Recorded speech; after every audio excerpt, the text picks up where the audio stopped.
السلام علیکم۔ لاہور کے گنجان آباد علاقے میں اماں اپنے بیٹے، بہو اور پوتے سفیان کے ساتھ رہتی تھیں۔ اماں کا پوتا سفیان بہت اچھا لڑکا تھا۔ وہ سب سے بہت پیار کرتا اور سب کا بہت خیال رکھتا تھا۔ خصوصاً اسے جانوروں سے بہت پیار تھا۔ جتنا اسے جانوروں سے پیار تھا اتنا ہی اس کی دادی جانوروں سے نفرت کرتی تھی۔ ایک دن سفیان کہیں سے ایک بہت پیاری بلی لے آیا۔ اس کی دادوں نے بہت شور مچایا لیکن سفیان نے ان کی ایک نہ سنی اور بلی کو اپنے گھر میں رکھ لیا۔ اماں ہر وقت اس فکر میں رہتی تھی کہ کہیں بلی میرے بستر پر نہ سو جائے، برتنوں میں منہ نہ ڈالے، کیونکہ بلی سب گھر والوں سے مانوس ہو گئی تھی اور ان کے بستر میں گھس کر بیٹھ جاتی تھی۔ اماں بہت صفائی پسند اور سخت مزاج خاتون تھی اور وہ بلی کو گھر سے نکالنے کی فکر میں رہتی تھی۔ چونکہ وہ اپنے پوتے سے بہت پیار کرتی تھی، اس وجہ سے اسے برداشت کر رہی تھی۔ پھر ایسا ہوا کہ بلی کچھ دنوں کے لیے غائب ہو گئی اور کہیں دکھائی نہیں دی، تو اماں نے شکر ادا کیا کہ اس مصیبت سے تو چھٹکارا حاصل ہوا۔ ایک دن اماں سو رہی تھی کہ ان کے کانوں میں ہلکی ہلکی میاؤں میاؤں کی آوازیں آنے لگیں۔ اماں فوراً اٹھ کے بیٹھ گئیں اور ارد گرد نظریں دوڑانے لگیں۔ جب سارے کمرے کو متلاشی نظروں سے دیکھا تو اسے ایک کونے میں بلی اپنے 2 ننھے منھے بچوں کے ساتھ بیٹھی ہوئی نظر آئی۔ اماں انہیں دیکھ کر آگ بگولا ہو گئیں۔ ایک بلی کو تو برداشت نہیں کیا تھا، اب یہ 2 اور مصیبتیں بھی نازل ہو گئیں۔ اب تو میں انہیں ایک دن کے لیے بھی گھر میں برداشت نہیں کروں گی۔ اماں نے ڈنڈا اٹھایا اور بلی کو مارنے لگی۔ بلی کے بچے ڈر کے مارے ادھر ادھر بھاگنے لگے۔ اماں کو یہ اندازہ نہیں ہو سکا کہ بلی سخت بیمار ہے۔ وہ مار کھا رہی ہے لیکن بھاگنے کی کوشش نہیں کر رہی اور نہ ہی اپنے بچوں کی طرف بھاگ رہی ہے۔ اماں نے بلی کو اتنا مارا کہ وہ زمین پر لیٹ کر تڑپنے لگی اور اماں کی طرف اداس نظروں سے گھورنے لگی۔ اس کی آواز بھی نہیں نکل رہی تھی۔ اماں نے دونوں بچوں کو ایک شاپنگ بیگ میں ڈالا اور اپنے گھر سے تھوڑے فاصلے پر بنے ہوئے ایک خالی گھر میں چھوڑ آئیں، جو ابھی زیر تعمیر تھا اور اس میں کوئی نہیں رہتا تھا۔ بلی کو سخت بخار تھا، اسے اپنے بچوں کا کچھ ہوش نہیں تھا۔ جب 2-3 دن کے بعد اس کی طبیعت کچھ بہتر ہوئی تو اسے اپنے بچوں کی یاد ستائی، تو وہ سارے گھر میں بچوں کو تلاش کرنے لگی۔ باہر گلی میں جا کر دیکھا، بچوں کو ڈھونڈا لیکن بچے کہیں نہ ملے۔ شام کو تھک ہار کر اماں کے گھر میں داخل ہوئی۔ سامنے بیٹھی اماں نے اسے قہر آلود نظروں سے گھورا لیکن اپنے پوتے کے خیال سے خاموش رہیں، کیونکہ بلی کے بچوں کو نکالنے پر پہلے ہی ان کا پوتا ان سے کافی ناراض تھا۔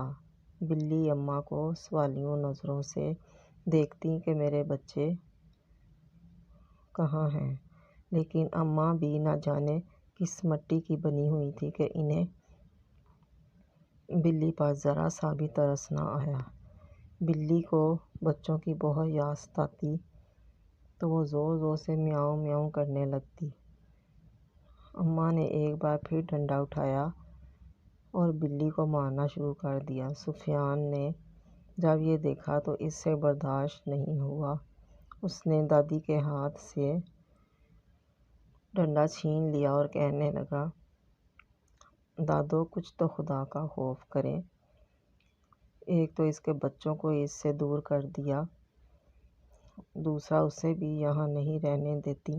اماں نے اسے ڈانٹا اور غصے سے کہا، دفع ہو جاؤ اور جا کر اپنے کمرے میں سو جاؤ۔ سفیان نے بلی کو اٹھایا اور اپنے کمرے میں چلا گیا۔ ابھی اس واقعے کو 2-3 دن ہی گزرے تھے کہ اماں کو فالج کا حملہ ہو گیا۔ سفیان کی امی صبح ناشتہ بنانے کے لیے اٹھیں تو انہیں ساس کے کمرے سے ان کی عجیب و غریب آوازیں سنائی دیں۔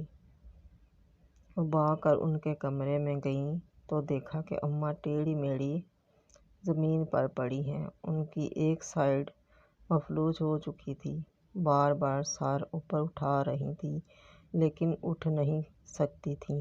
اتنے میں سفیان بھی کمرے میں آ گیا۔ دونوں نے مل کر اماں کو اٹھایا اور بستر پر لٹا دیا۔ سفیان نے اپنی امی جان سے کہا، بلی کو مارنے کی سزا ہے۔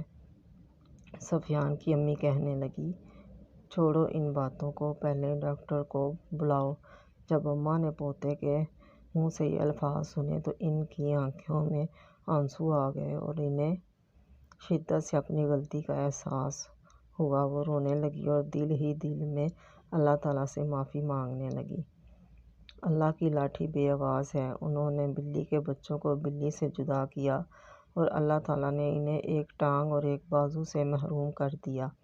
بلی اپنے بچوں کے لیے تڑپ رہی تھی۔ سفیان نے دل میں عہد کیا کہ وہ بلی کے بچوں کو ڈھونڈ کر ضرور لائے گا۔ وہ گھر سے نکل کر مختلف جگہوں پر بلی کے بچوں کو تلاش کرنے لگا۔ آخر اسے بلی کا بچہ ایک خالی پلاٹ پر اچھلتا کودتا دکھائی دیا۔ اس نے وہاں جا کر دیکھا کہ بلی کا ایک بچہ مر چکا تھا اور وہیں پڑا تھا، جبکہ دوسرا اس کے ارد گرد میاؤں میاؤں کرتا ہوا ادھر ادھر اپنی ماں کو تلاش کر رہا تھا۔ سفیان بلی کے بچے کو گھر لے آیا۔ جیسے ہی بلی نے اپنے بچے کو دیکھا تو زور زور سے میاؤں میاؤں کرنے لگی اور اپنے بچے کو چومنے لگی اور اپنی محبت کا اظہار کرنے لگی۔ اماں نے دل سے توبہ کر لی تھی کہ اللہ میاں مجھے معاف کر دے، تو میں کبھی کسی کے بچوں کو اس کی ماں سے جدا نہیں کروں گی۔ جس طرح انسان اپنے بچوں کی خاطر ہر ظلم برداشت کرتا ہے اور ہر مشکل سے گزر جاتا ہے، اسی طرح حیوان بھی اپنے بچوں کے لیے ایسے ہی جذبات رکھتے ہیں۔ چاہے کوئی انسان ہو یا حیوان، بچے سب کو پیارے ہوتے ہیں۔